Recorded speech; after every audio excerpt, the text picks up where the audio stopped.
Welcome back to my channel. Today we'll be looking at some past paper question that involves completing the square and the remainder theorem. And let's get right into it. We have express f of x equal negative 2x squared minus 7x minus 6 in the form a into x plus h all squared plus k. Now of course, one of the reasons why we have the perfect square is so that we can determine the maximum point or the minimum point of a quadratic function. And this of course is very important because a quadratic function could, for instance, be used to represent the motion of an object.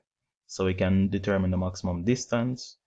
If we're talking about economics, we can actually use it to determine the maximum profit. So there are a lot of real life applications for being able to represent a quadratic function in this form. Now, in the exam, we won't have a lot of time, so we won't be going the long route. We'll be going the short route that says that h, and let me change the color here, h is equal to b over 2a and k is equal to c minus a8 squared. And by looking at the quadratic function, we know that the a value is negative 2, the b value is negative 7, and the c value is negative 6. So we could actually say that h is equal to b, which is negative 7, over 2a, so it's 2 times minus 2, which is going to give me negative 7 over negative 4. And of course, we know that when we divide a negative by a negative, we end up with a positive, so it's positive 7 over 4. Now, we could also put all this inside of the calculator, and the calculator would work it out for us. Now, what about my k value? We say that k is equal to c minus a8 squared. Now, c is negative 6, so I'm going to have negative 6 minus a is negative 2, so negative 2 times 8 squared. Bear in mind that h was 7 over 4. So we're going to have 7 over 4, close bracket squared. To make this easier, we simply put all of this inside of our calculators. That turns out to be 1 over 8. And please remember that we leave it as a fraction unless we are told otherwise. So writing this in the form now, this is going to become a, which is negative 2, into x plus h. So I'm going to have x plus 7 over 4 all squared plus k, and k is equal to 1 over 8. Good. Now in this form, it says, part 2 says state the maximum value of f of x. My maximum value is represented by my k value. So my maximum value is 1 over 8. And in fact, the maximum value can also be used to determine the range of the function. So if instead of asking you for the maximum value, I'd ask you for the range of f of x. Since it's a maximum, what it means is that 1/8 would have been the maximum value. The range would have been f of x is less than or equal to 1/8. But we're not asked for that, so we'll leave that for now. Now this says state the value of x for which the maximum value, for which f of x is a maximum. Now the value of x is when the bracket, which is x plus 7 over 4, is equal to 0. Because that is what will determine everything, because that is where we have the square. So we can say let x plus 7 over 4 equal 0. Or we can just say that the maximum value is when x is equal to negative h. Alright? Since h is 7 over 4, it is when x is equal to negative 7 over 4. And that is the value of x at which the maximum value occurs. We also call this the equation of symmetry, x equal negative 7 over 4. Let's move on to the next question. It says, given that x minus 2 is a factor of k of x equal 2x cubed minus 5x squared plus x plus 2, factorize k of x completely.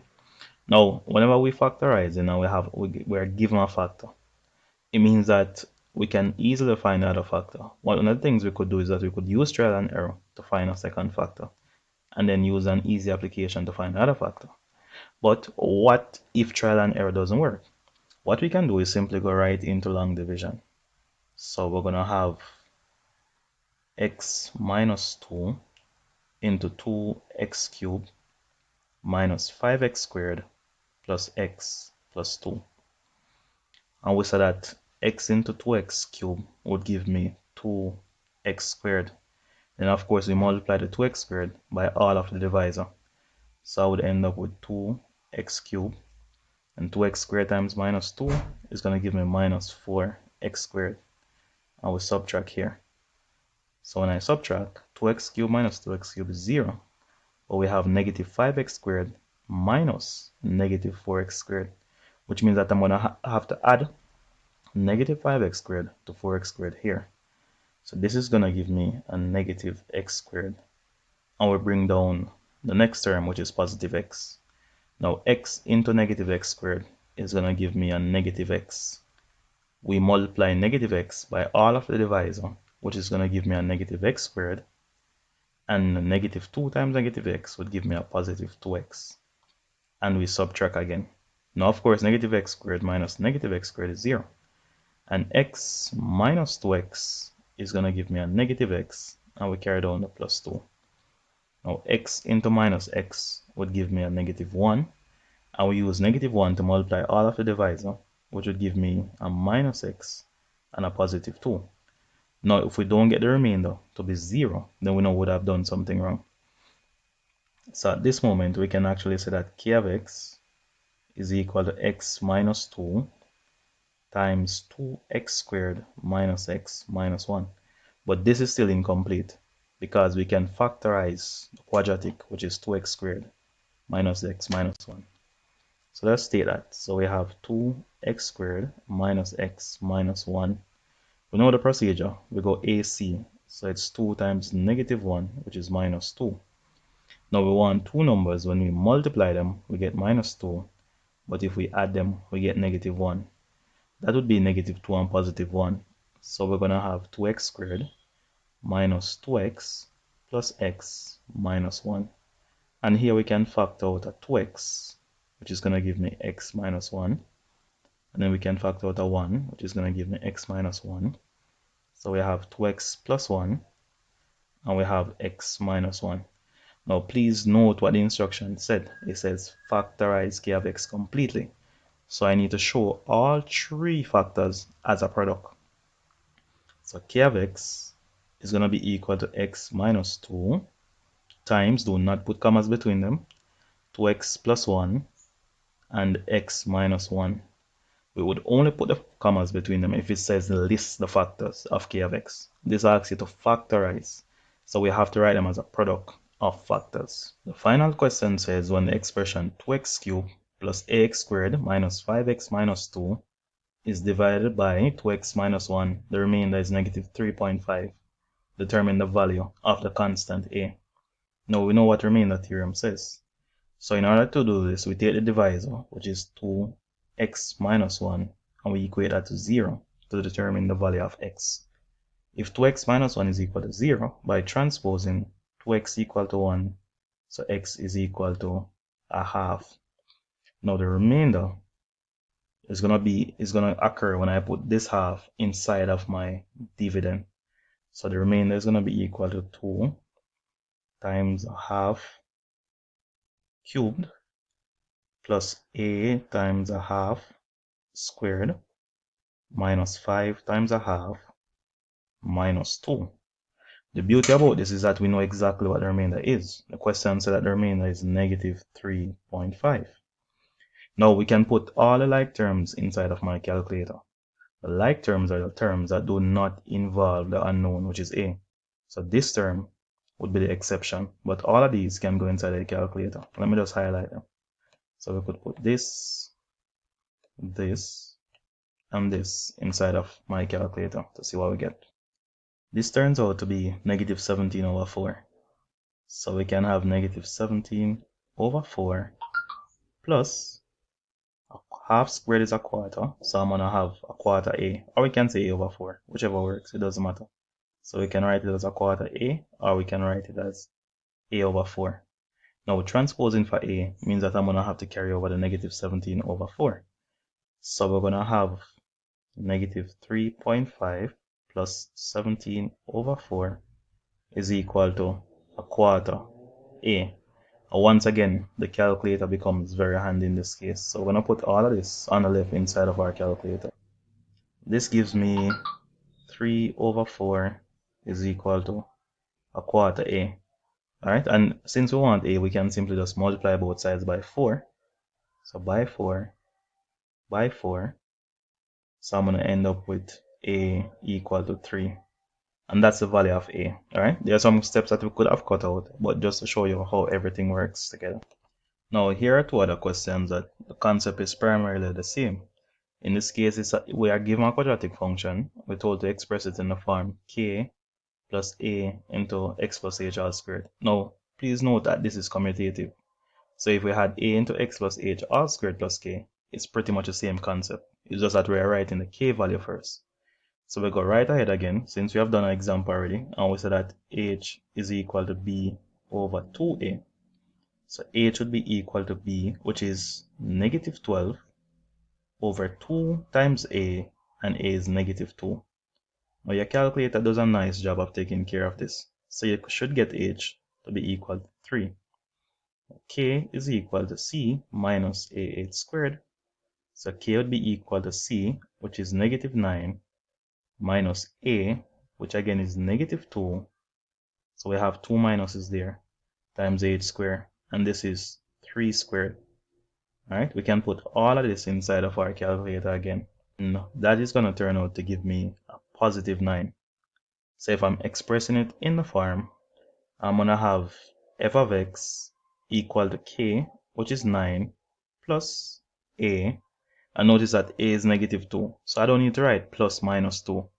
I'm just going to have 9 minus, because when we have plus minus, it's still negative, right? So 9 minus 2 into x plus h, and h is 3, all squared. And that's it. Now part 2 of the question says state the maximum value of f of x. We know already that the maximum value is a k value, so the maximum value is 9. And determine the value of x at which the maximum value, at which f of x is a maximum. Of course, that is dependent on the h value. And we said this occurs when the bracket, which is x plus 3, is equal to 0. Alright, so x plus 3 equals 0. X is equal to minus 3. Now notice that x is equal to minus 3 is also the axis of symmetry. So there's some other questions that we could have asked you. So you have to know what the question means. So if you had this quadratic function, and let me just give you a general idea here. If we had this quadratic function, since we know that the a value is negative, we know it's going to be a maximum turning point. So let's say it's something like this. My turning point here would have been negative hk, which would have, in this case, would be negative 3 with my k value, which is 9. Good? Now, if we were to draw a vertical line through the center of the quadratic function, this would cut the x-axis at x equal minus 3, and that is why we call this the axis of symmetry. It is also the value of x at which the maximum, which is 9, occurs. So there are different ways of asking the same thing. You have to know what it means, and you have to know how to interpret the questions. Now let's move on to the final question. It says let f of x equal x cubed minus x squared minus 14x plus 24. Use factor theorem to show that x plus 4 is a factor of f of x. The one thing we know about a factor is that when something is a factor, there can be no remainder, or we say that the remainder is 0. So we can say let x plus 4 equal 0. X would be equal to minus 4. Now if x plus 4 is a factor, we know that this would imply that f of 4 is equal to 0. So what we're going to do is that we're going to take the function and we're going to input, not 4, sorry, minus 4 inside of the function for x. If we get 0, we know that x plus 4 is a factor. So we're going to have negative 4 cubed minus negative 4 squared minus 14 times negative 4 plus 24. Alright, and we can put all this inside of our calculators. So plug in all of this. When I plug it in, I get 0. So I know that therefore x plus 4 is a factor of f of x, right? So our statements are very important in this scenario. Now the final part of the question says we should determine the other linear factors, because we have just proven that x plus 4 is a factor. So once again, we can go by the long division. So we have x plus 4. We could also do synthetic division. x plus 4 into x cubed minus x squared minus 14x plus 24. And we know the procedure from here. So we say x into x cubed is going to give me x squared.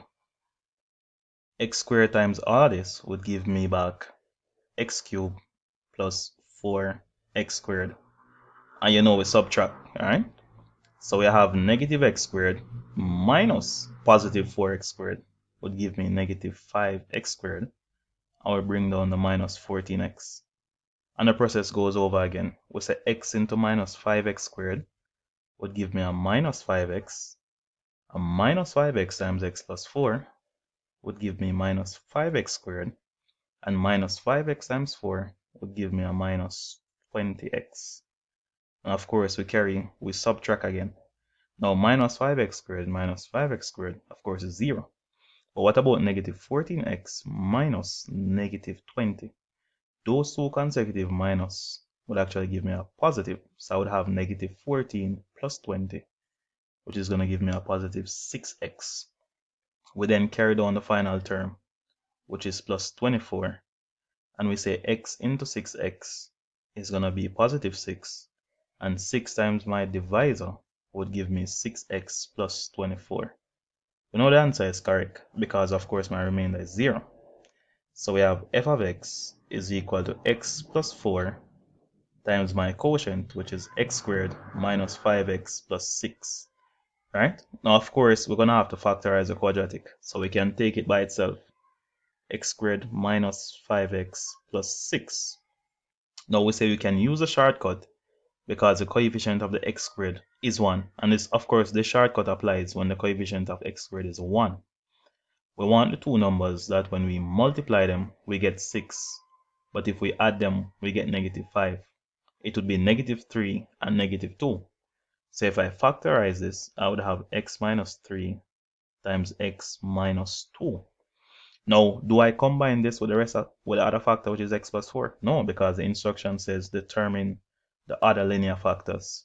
So what I can say is that the other factors are x minus 3 and x minus 2.